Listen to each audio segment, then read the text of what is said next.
Friends, एक बार फिर से स्वागत है आपका मेरे से यूट्यूब चैनल के ऊपर। तो चलिए आइए शुरू करते हैं जल्द से जल्द वीडियो। तो आज की वीडियो का जो क्वेश्चन है, compass needle whose magnetic movement is 60 ampere metre square pointing geographical north at a certain place. कह रहा है कि कंपस नीडल है जिसका magnetic movement 60 ampere metre inverse दे रखा है, जो कि पॉइंट है जियोग्राफिकल नॉर्थ की तरफ कर रहा है किसी प्लेस के ऊपर। तो यहाँ पर जो मैग्नेटिक फील्ड है वो बेटा 40 माइक्रो वेबर मीटर स्क्वायर की है और एक्सपीरियंस कर रहा है वो torque 1.2 multiply by 10⁻³ newton metre की टॉर्क एक्सपीरियंस कर रहा है। तो क्वेश्चन में पूछा है कि find the angle for torque, angle find out करना है बेटा इसके लिए। ठीक है, तो अगेन ये काफ़ी ज़्यादा सिंपल क्वेश्चन है। तो टॉर्क फाइंड आउट करना है बेटा। टॉर्क फाइंड आउट करने के लिए आप लोगों को पता ही है कि फॉर्मूला कौन सा लगाना है बेटा हमें टॉर्क का, है ना। We know that torque torque किसके बराबर होता है बेटा, एम बी साइन थीटा के बराबर होता है। ठीक है, तो यहाँ से बेटा टॉर्क की वैल्यू अगेन गिवन है। क्या है टॉर्क 1.2 मल्टीप्लाई 10⁻³ न्यूटन मीटर, इतना टॉर्क है बेटा, है ना। और साथ में बेटा डाइपोल मूवमेंट की वैल्यू दे रखी है। डाइपोल मूवमेंट स्मॉल एम यानी कि 60 एम्पियर मीटर स्क्वायर दे रखा है। और जो फ्लक्स डेंसिटी है बेटा वो भी दे रखी है। क्या दे रखी है बेटा हमें, फ्लक्स डेंसिटी, जो कि बी से डिनोट होती है। कितनी है बेटा, 40 micro weber metre inverse square. Flux density आ गया जी। ठीक है, वेबर मीटर स्क्वायर आ गया, है ना। माइक्रो, ये माइक्रो में है तो हमें वेबर में कन्वर्ट करना है। तो क्या करना पड़ेगा, 40 को बेटा मल्टीप्लाई कर दो सीधा 10⁻⁻6 से। ये वेबर मीटर इनवर्स स्क्वायर में वैल्यू चेंज होगी। अब सीधा क्या करना है बेटा, यहाँ से साइन थीटा की वैल्यू निकाल लो। तो बेटा साइन थीटा किसके बराबर हो जाएगा, टॉर्क बाय एम बी। क्या आ जाएगा जी, 1.2 मल्टीप्लाई 10⁻³ नीचे डिवाइड में आ जाएगा 60 मल्टीप्लाई बाय 40 मल्टीप्लाई 10⁻⁶। तो यहाँ से क्या आ जाएगा 0.5। तो बेटा एंगल निकल के आ जाएगा यहाँ से, थीटा इज इक्वल टू आ जाएगा साइन इनवर्स 0.5। इसकी वैल्यू होती है बेटा 30 डिग्री। ठीक है, तो मैं होप आप लोगों को पता चल गया होगा। काफ़ी ज़्यादा आसान क्वेश्चन है, कुछ भी नहीं था। क्वेश्चन बड़ा है बट लेकिन आंसर तो है ही नहीं, 2 स्टेप में खत्म हो गया बेटा जी। तो आइए नेक्स्ट क्वेश्चन के ऊपर चलते हैं। नेक्स्ट क्वेश्चन है बेटा हमारा, a bar magnet of magnetic movement 1.5 joule tesla inverse है। मैग्नेटिक मूवमेंट दे रखा है और उसके बाद जो प्लेस्ड है along the direction of uniform magnetic field में रखा गया है, जिसकी वैल्यू 0.22 टेस्ला है। और कह रहा है कि what is the amount of work done, क्या अमाउंट ऑफ वर्क डन की वैल्यू होगी टू टर्न मैग्नेट को टर्न करने के लिए विद इट्स मैग्नेटिक मूवमेंट में 90 डिग्री। सबसे पहला है 90 degree to the direction of field और opposite to the direction of the field.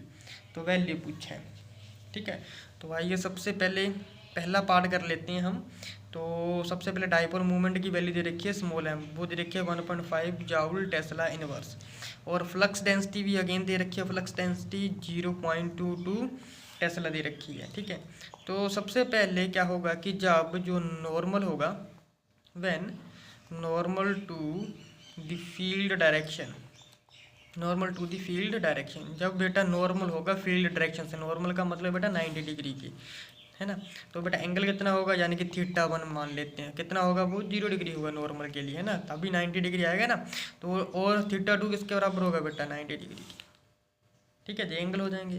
तो यहाँ से W वर्क डन किसके बराबर आ जाएगा, -mb किसके बराबर आएगा, cos θ2 माइनस cos θ1 से आ जाएगा। अब सीधा वैल्यू पुट करनी है, कितनी आ जाएगी, -1.5 multiply 0.22 cos 90 degree minus cos 0 degree. ठीक है, अब इसका क्या आंसर आ जाएगा बेटा, अब ये चीज़ बन जाएगी हमारे पास बेटा -0.330 पता ही है ना, कोस 90 तो 0 होता है, कोस 0 पे 1 वैल्यू होती है।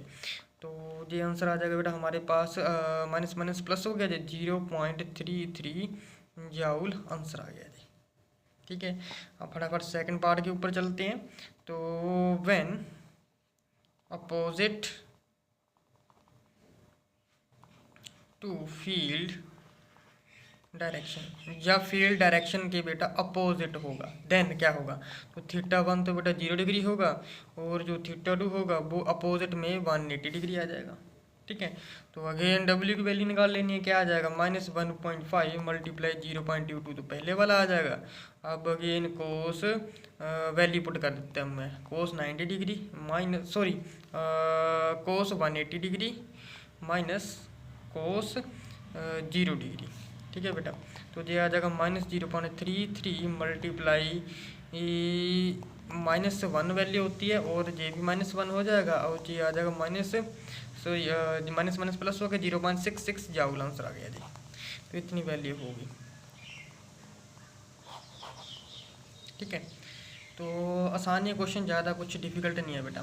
तो आइए नेक्स्ट क्वेश्चन के ऊपर चलते हैं। नेक्स्ट क्वेश्चन है बेटा, a loop of area 10⁻³ metre square carries a clockwise current of 10 ampere. तो एक लूप है बेटा 10⁻³ metre square clockwise current carry कर रही है 10 एम्पियर का, एरिया इतना दे रखा है।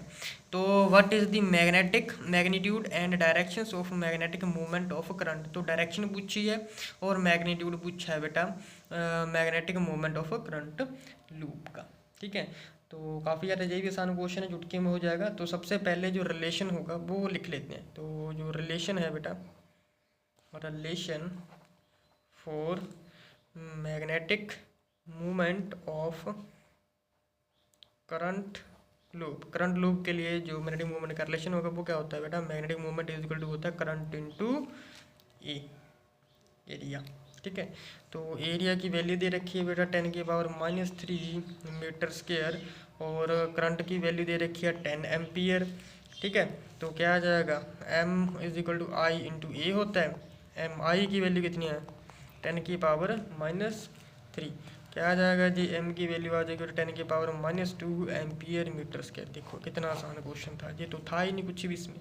ठीक है, और डायरेक्शन पूछा है, तो डायरेक्शन कैसे आ जाएगा, तो by applying right hand thumb rule. तो बेटा राइट हैंड थम रूल लगा करके हम वैल्यू फाइंड आउट कर सकते हैं, डायरेक्शन बदल कर सकते हैं। तो the curl of finger clockwise shows direction of current and जो थम होगा gives मैग्नेटिक मूवमेंट, वो थम हमें मैग्नेटिक मूवमेंट देगा। ठीक है, आई होप आप लोगों को ये सब पता होगा ना। तो ये वाली चीज़ बेटा 10th क्लास में भी है, राइट हैंड थम रूल तो है ना। तो बेटा मिलते हैं हम अपनी किसी नेक्स्ट नई वीडियो में, तब तक के लिए बेटा जय हिंद। अगर कुछ ना समझे तो बेटा कमेंट बॉक्स में जरूर लिख दीजिए। थैंक यू बेटा, थैंक यू वेरी मच।